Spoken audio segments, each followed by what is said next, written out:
Hello all and welcome to the 1 vs 2. Now, one game on the GameCube that everyone who played it seemed to rave about was Tales of Symphonia. We got a sequel on the GameCube, Tales of Symphonia Dawn of the New World, but that seemed to fly under most people's radar. But which game is actually better? Let's find out.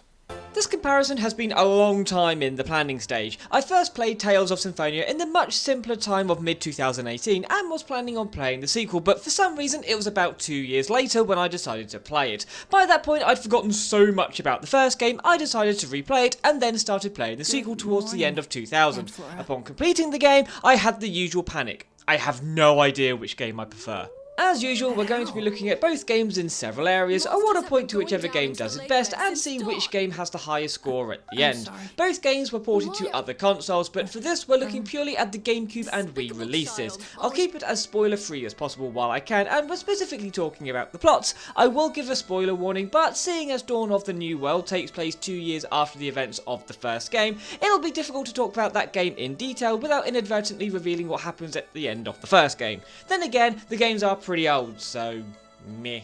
Anyway, let's get this going by looking at the game's stories. Both games have quite in-depth stories with a lot of intertwining paths, so I'm not going to go over absolutely everything as we'll be here all day, but I'll try and cover most of it. Tales of Symphonia, which I'll just call Symphonia from now on, takes place in the land of Silveront, a world that is on decline due to the depleting flow of mana from the Great Carlon Tree. One person is born as the Chosen One, and it's up to them to complete the trial of world regeneration to increase the flow of mana, which will allow Silveront to thrive once again for a time. You play as Lloyd Irving, and Lloyd's friend Colette is the Chosen of Regeneration, who will soon be setting out on her journey to complete the trial. Of course, you end up tagging along to keep her safe, as a group known as the Designs, as well as others, are trying to prevent Colette from accomplishing her goal. Time for the spoiler warning, so go to this time to skip to the Dawn of the New World story. As the journey of world regeneration comes to an end, you find out that Silveront is one of two worlds, the other being Tethe'alla. Both worlds compete for the flow of mana, with only one being sustained at a time. While one flourishes, the other declines, and the journey of regeneration switches the flow of mana. After teaming up with Sheena, the group decides to find a way of severing the flow so that neither world has to suffer for the other to thrive by forming a pact with the summoned spirits across both worlds. The Designs are farming X-spheres, which are created by torturing people, and are part of a group known as Crucius, who, unbeknownst to the general populace, are also part of the Church of Martel, who set up the journey of regeneration and want to use the Chosen to create a Crucius crystal, which will bring about a new age for half-elves, which are discriminated against. There's a huge amount going on with this game, even on a basic level, and this is without going into the Carlon War, Colette becoming an angel, Crassos, side plots involving the different characters, the hero mythos, how the worlds became separated in the first place, and a whole heap of other stuff. Be strong and endure. I humbly accept this trial. The next seal lies far to the east, across the sea. Offer your prayers at that altar. Yes, Lord Remuel.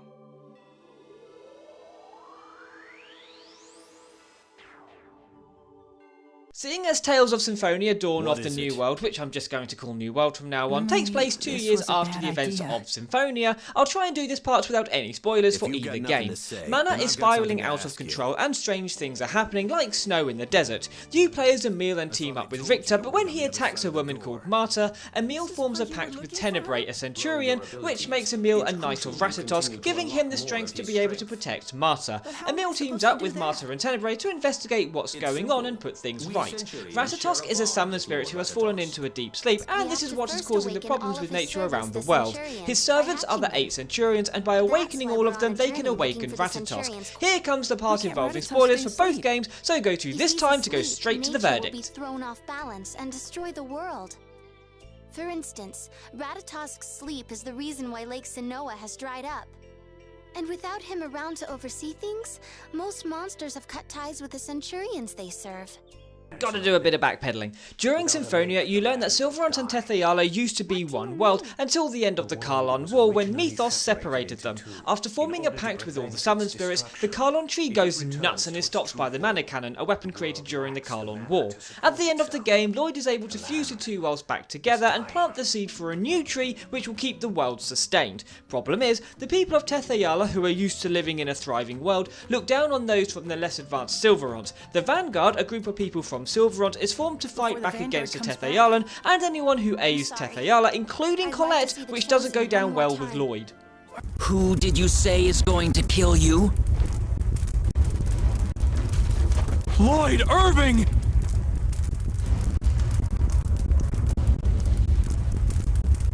The people of Palmacosta have aided the Vanguard and undermined the authority of the Church of Martel and the Chosen.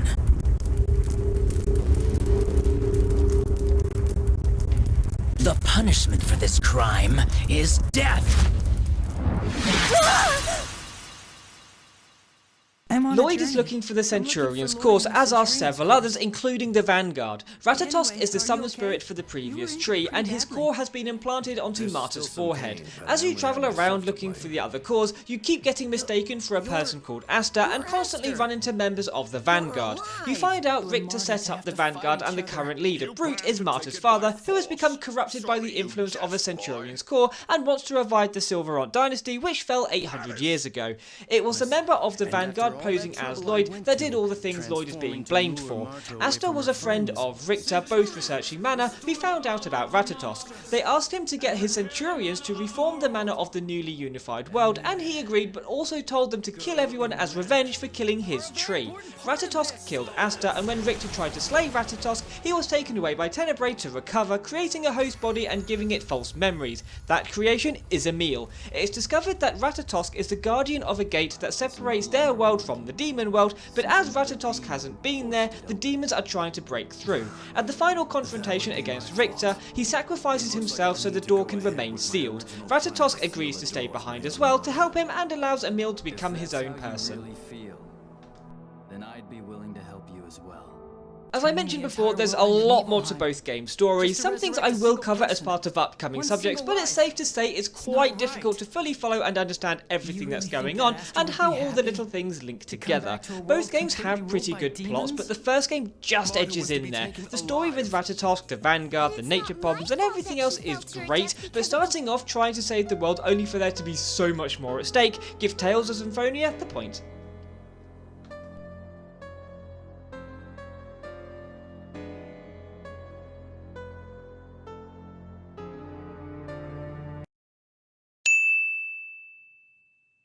Now we're going to have a look at the characters, so be warned, there's no restriction on any and all spoilers. As mentioned, the playable character in Symphonia is Lloyd Irving, the typical not too bright but heart is in the right place character you'd expect. His best friend is a half-elf called Genus, who is my favourite character in the game. I'm not entirely sure what it is about him I like so much, but his friendship with Lloyd, personality, abilities and other stuff make him a great character.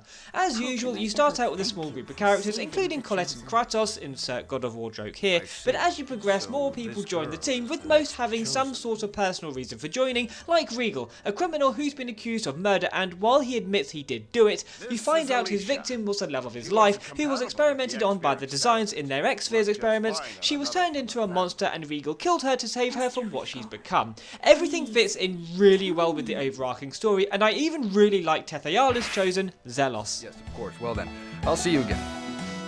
My lovely lady, my cute little angel, and, you other people.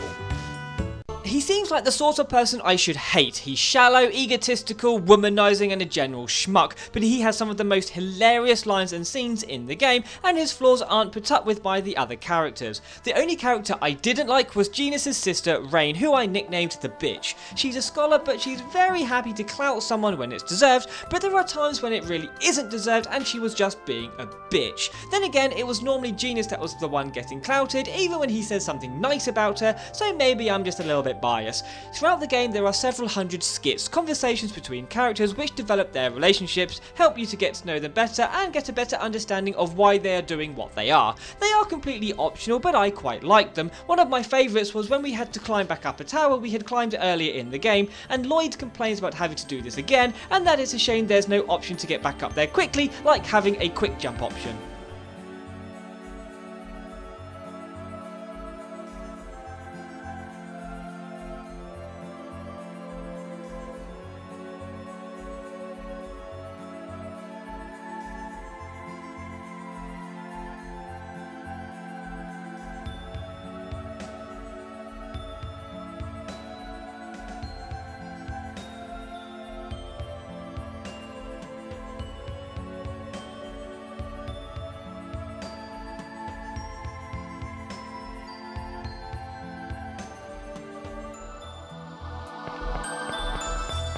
Aside from the main team, there are loads of other characters that crop up regularly, not just the bad guys you're fighting against. There's the usual some friends become enemies, some enemies become friends situation, but with most characters there's more going on than meets the eye, like with Dor. He's the Governor General of Palmacosta, the largest town in Silverrot, and he's praised by the people for standing up against the Desians. He looks after his daughter Killia after his wife died, but you discover his wife is still alive but cursed. He's working with the Desians to help capture the Chosen in exchange for a cure to her condition, but then this happens. So that's why you told everyone she passed away.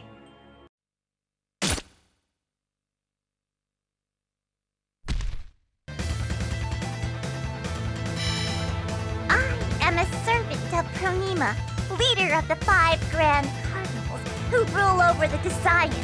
There's no way that a superior half-elf such as I could have a fool of a father like this. A fool of a father? Just look at him. He didn't even notice that his own daughter was dead because he was too chasing after medicine that doesn't exist in order to save his monster wife. You.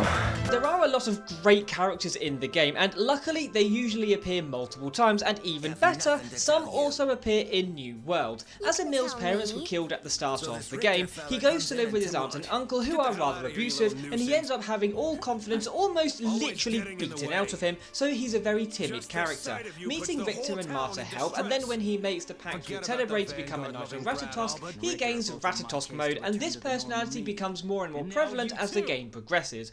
Ratatosk mode Emil's straight-talking, no-nonsense attitude starts off okay, but as Ratatosk takes over more and more, he ends up coming across as a complete dick. It kind of makes sense when the truth about Ratatosk, Asta and Emil is revealed, but he's still a complete dick. Marta is a good character and she falls in love with Emil after he protects her, and her jealousy does become a bit annoying, but luckily it calms down and she's quite likeable. All the party members from Symphonia make a return, which is great, and they do join your team at various points, but they're at a set level and with set equipment, so I didn't bother using them as part of the active team. More about that when we get onto the combat. That was horrible. My whole body was tingling. It felt like I was frozen in place. I'm sorry.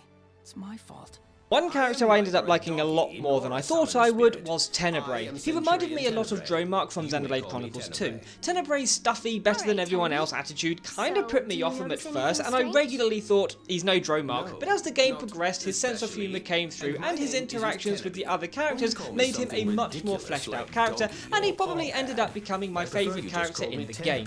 For the returning characters, all their traits return too, like Sheena having a habit of falling down pits in Symphonia, coming back with a vengeance in New World, and Zealous' crass nature getting him into trouble that can only be described as deserved. The skits are back, and this time they are fully voiced, which is great. Even the whole quick jump conversation makes a glorious return, and there are some brilliant ones throughout the game. Problem is, while the characters from the first game make a reappearance, they often leave the party and join again later, so I didn't find myself caring about them as much as I did in the first game. Characters I liked, like Genus and Zealous, were still good, but I wasn't as fussed about them. Yes, this game is about Emil and Marta rather than the original cast, but I found I didn't care about Emil and Marta as characters as much as I did for Lloyd, Genus and everyone else in the first game, so Tales of Symphonia gets the point. I'm a coward.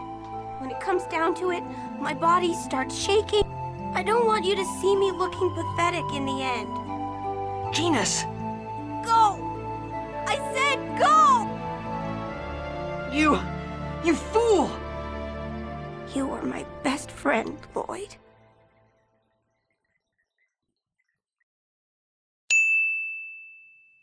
Now let's talk about the combat. As you'd expect, you can pick which of the characters in your party join you in combat, giving quite a lot of options. In both games there are monsters roaming around, and if you run into them it takes you to a battle. In Symphonia you control Lloyd and the AI controls everyone else, but you can give commands to them so they use an item or cast a specific spell. When you win the battle you get rewards, random drops, level up, learn spells and all that goodness, but of course there's a lot more to it than just press A to win. You have your basic attack combo and skills all spells. Lloyd has various sword abilities, Genus uses elemental spells, Rain is an expert healer, etc. As much as I hated Rain, I have to admit she was a brilliant healer. X-Spheres come into play here as well, as they allow each character to have certain perks like speeding up casting spells or extending combos. Eventually you get the use of the Unison Attack. When the red bar at the bottom of the screen fills up, you can attack an enemy, and if it connects, you can then select one move for each character to perform, dealing a lot of damage. Depending on the abilities you use, it can trigger a compound attack which do massive damage. There are a lot of compound attack possibilities, but the only one I found that worked reliably was Prism Stars, which I didn't mind because it was awesome. Depending on the characters you have in battle, you can get different battle end dialogues between the characters, and some of them were pretty funny.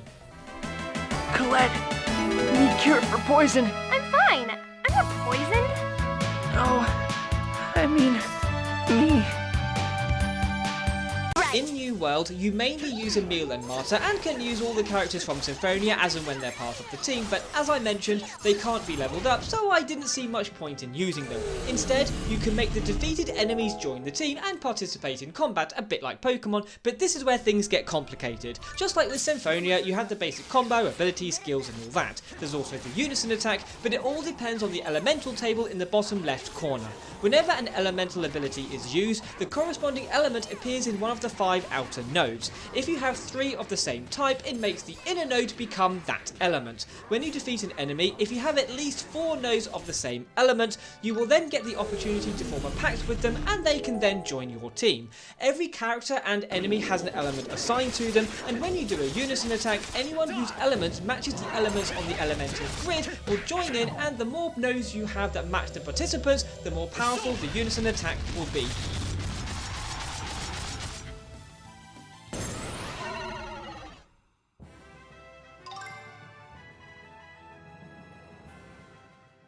You can form a pact with almost every enemy in the game, with each one being part of a 3 or 4 stage evolution tree. Each stage has a level cap, 25, 50, 100 and 200 respectively, and when a monster reaches a certain level it can evolve, again like Pokemon, but with a small difference. Each time a monster evolves, 20% of its stats carry over, but once it's reached its final form, it can then return to its first stage form and go through the whole process again, becoming stronger and stronger every time. I had my favourites who I kept with me pretty much the whole way through the game, and when I put them back to their stage 1 forms, it was really weird having my badass beasts become the cute little creatures again, and then eventually getting them back to being even more badass beasts.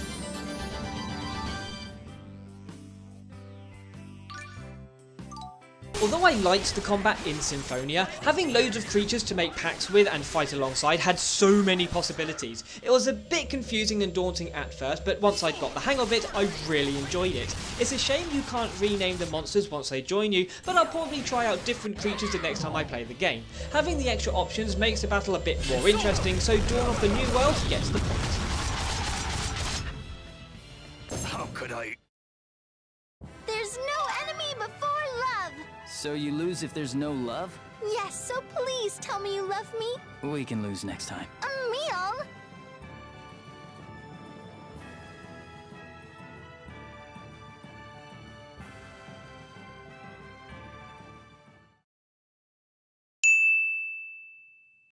We're now going to look at all the extra stuff there is to do around the place, and both games have loads. Appearing in both games is the Wonder Chef. He hides as random objects, and if you interact with the objects, he'll teach you a recipe to cook. In Symphonia, you can cook something after a battle to regain extra health, or depending on what you select to cook, curing ailments, whereas in New World, you feed your captured creatures to improve their stats and make them evolve. There are quite a lot of recipes to find, and it's easy to overlook the chef's hiding places, but it's great coming across him and hearing his snazzy tune. There are also titles to achieve for each character. Some you'll earn normally as you progress through the game, but others require you to play a minigame, complete a side quest, or happen to be in the right place at the right time for a cutscene. Each title boosts certain stats, so when the character levels up, certain stats will get a bigger boost, but I found I was swapping titles much more often in Symphonia, because titles I was achieving as I progressed seemed to have much more of an effect than previous ones, whereas in New World, the ones I obtained earlier kept me going much longer, so a lot of the new ones went unused. The side quests themselves, on the other hand, are a bit of an annoyance for several reasons. Speaking to the right person in the right place at the right time can start a quest, but there's no way of knowing if speaking to someone will start a quest, and the game doesn't track it, so if someone asks you to get something for them, you have to remember how many of what they asked you to get, and then who to give them to once you've got them. It's the same in both games, and it's not just fetch quests it happens with, even character side quests. In New World, there's apparently a large side quest involving Richter that I completely missed because I didn't go back to a specific previous area. It would be nice if there was something to let the player know that there was a quest available. It doesn't have to be the good old exclamation mark above the quest giver's head, but even having something on the map would have helped. As it is, I missed a lot of quests because I had no idea they were there. You should hurry back to Marta and get some rest. I'll let the two of you go. For today. Why are you being so nice to me? I don't recall being nice. Now get out of my sight before I change my mind. At least in New World, you can do cats quests. The cats appear in Symphonia, where you can hire them to look for things and let you know if you've missed anything like chests, but in New World they offer missions for patrons. There are a lot of them and the rewards for each mission are normally a bit naff, but it's a good way of getting certain monsters to join your cause and the extra experience is always good. The missions consist of things like finding a lost item, helping people in trouble, or defeating a troublesome enemy. Thing is, the locations they take place in are rather limited and the route through an area is always the same, so I found I was just finding shortcuts to get through a quest quicker, and the quest soon boiled down to busy work and padding. Apparently, if you complete all the quests, then the reward you get is worth it, but by the time I finished the game, my team was around level 70, and the next set of quests had a recommendation level of 80. I tried it, but I got slaughtered, so maybe next time. Damn, I was careless.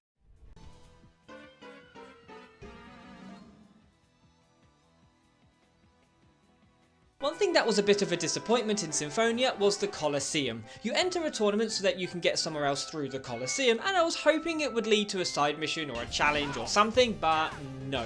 You take part in one fight and that's your lot. In New World, it's more of what I was wanting. There are multiple types of battle you can partake in, clear 5 rounds of enemies and claim your reward. The downside is that all you get are items that give your monster companions an experience boost, which is great if you're planning on going through the evolution cycles several times to get the high stat companions, but considering how powerful you need to be in order to get the best rewards, it's probably not worth doing anyway. Even so, it's nice to have the option, and while both games have things I'll be aiming to complete on my next playthroughs that I missed before, the point goes to Dawn of the New World.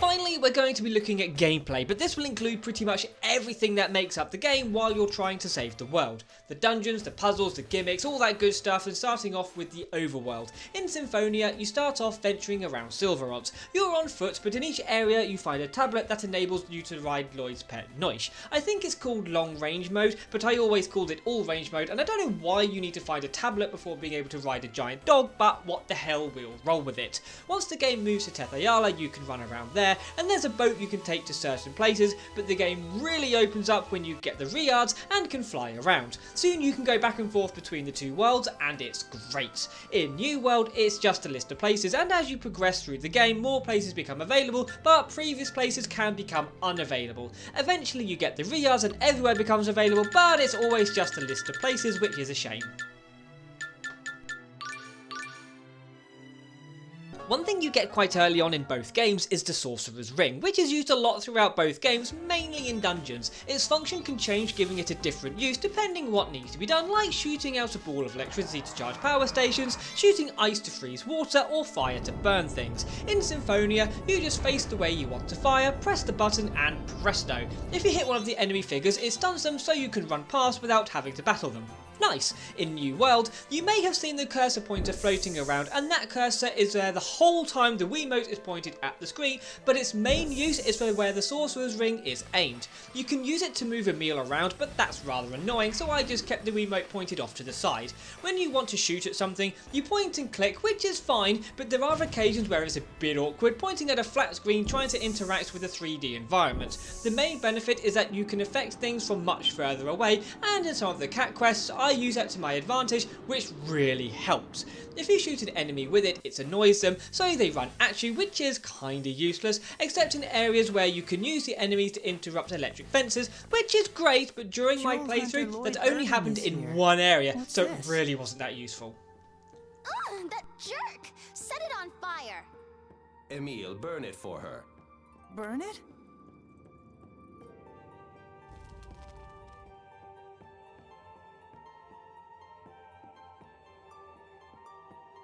As for the dungeons, the main ones in Symphonia are the resting places of the summon spirits, large temples with puzzles to solve, usually involving a different function of the Sorcerer's Ring. Each summon spirit has an elemental alignment, so the puzzles usually reflect this. In the Temple of Lightning, as lightning always strikes the highest place, there are loads of lightning rods and you switch them on and off so that lightning strikes the right places, allowing access to things you couldn't get to before. In the Temple of Ice, you freeze blocks to make bridges, and it even has the classic find the right path over ice puzzle.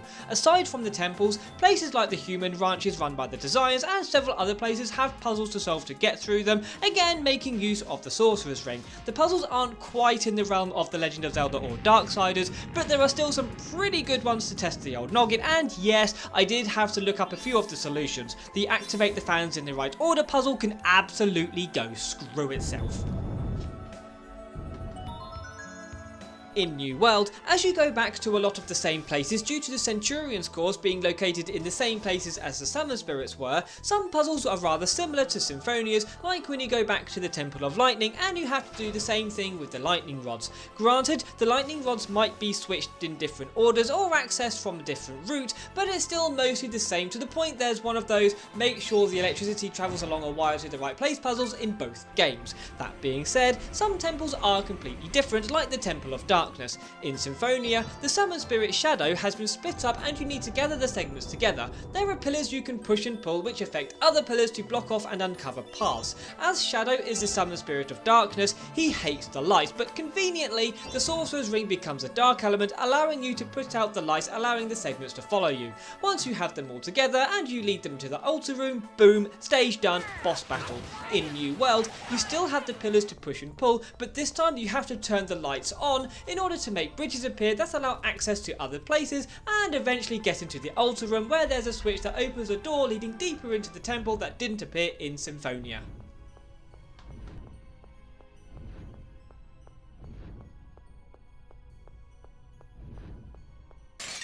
You also go back to some other places like the human ranches, but they aren't the same as they were before due to them all being destroyed in Symphonia, so there are plenty of new puzzles and things to explore. So although you do go to a lot of the same areas throughout the game, it's not always a case of copy-paste.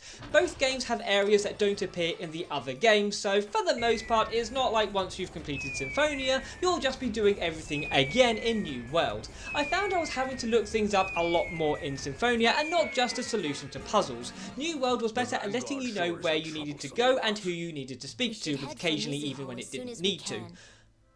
With Symphonia, either I missed the instructions on where to go or the game just doesn't tell you, relying on you exploring to find where you need to be, which is an okay way of doing it, but there's a fine line between exploring and randomly roaming around hoping to stumble across where you need to be. There's only so long I can aimlessly wander around for before thinking, bored now, and looking it up. Both games do have story notes you can read anytime, but they don't always tell you what you need to know. There's a lot of writing, so most of the time I didn't bother reading it unless I was hoping it would hint at where I needed to go next. At least with the one in New World, it's a diary kept by Emil and Marta, so it has some interesting insights into the character. I actually thought Emil was going to end up being gay, rather than just being plot info, but it's still a lot of writing.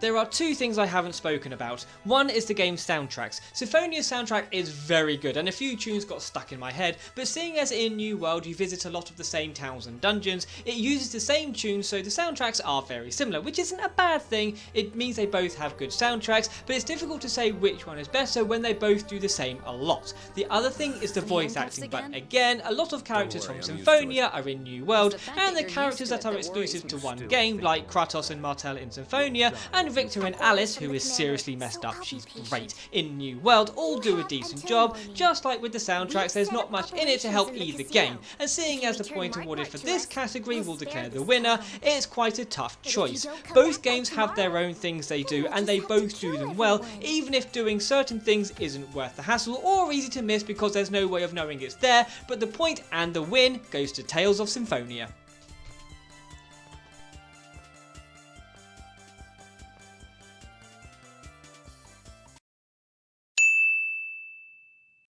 It was a very close call, but the first game just nudges in there. It's mainly the explorable overworlds that work so much in its favour. If you could run around the New World in New World, it could well have come out on top. It's good to see a sequel that does things similar but also rather different, expanding on things while incorporating a lot of aspects, but has things holding it back as well as suffering from a lot of the same issues without fixing enough to make up for them. They're still brilliant games despite the problems, and I'll definitely be playing them both again. I'll just have to hunt down a strategy guide to make sure I can experience everything both games have to offer.